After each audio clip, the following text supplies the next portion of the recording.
különleges kiállításba pillantunk be egy kicsit. Egyetlen egy ember szenvedélyéből nőtte ki magát. Gere Olga gyermekként kezdte el gyűjteni a különféle Mária ábrázolásokat, és aztán utána nagyon sok civil felajánlásnak köszönhetően már egy nagyon gazdag, nagyon sokszínű tárlat született ebből a gyűjteményből. Természetesen minden darabnak megvan a maga külön története, és ezeket a történeteket is megismerhetik, hiszen Gere Olga április 11-én szombaton egy ingyenes tárlatvezetést tart.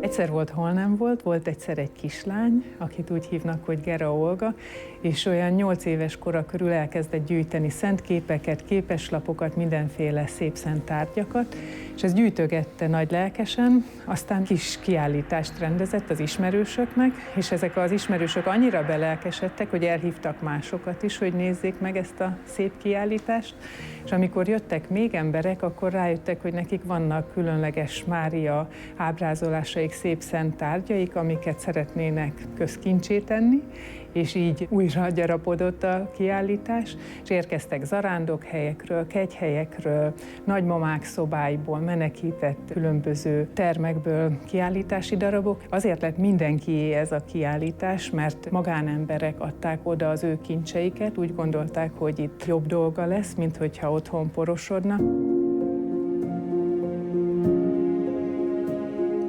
Türelempalackoknak az a sajátossága, hogy egy palackon belül raknak össze egy művészeti alkotást csipesszel, hosszú idő és türelem segítségével, és azért is nagyon különlegesek, mert segítenek sokszor a túlélésben. Például vannak olyan türelempalackok, mint ez is, amit koncentrációs táborba tett össze az alkotója napról napra, túlélve a borzalmakat, és a hite és az alkotást tartotta meg.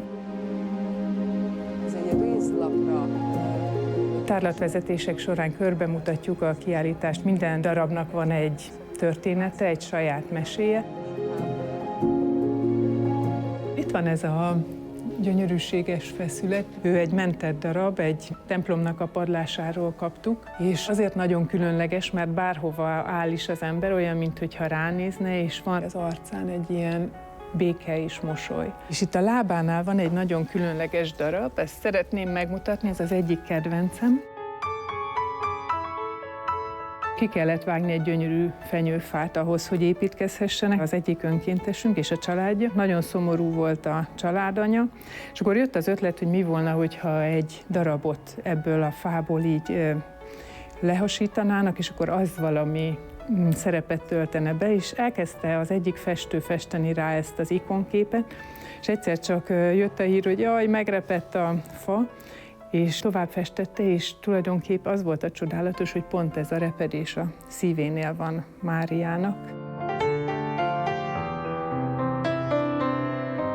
Van egy nagyon különleges, állandó része a kiállításnak, ez a Mária jelenéseknek az idővonala. Ezen is végig szoktuk kalauzolni a vendégeket, és ez az idővonal úgymond megmutatja, hogy az elmúlt 1000 évben hol voltak Mária jelenések, és egészen a 2000-es évekig, mert a mai napig is zajlanak, és nagyon megható és szép látni, hogy még mindig vannak csodák.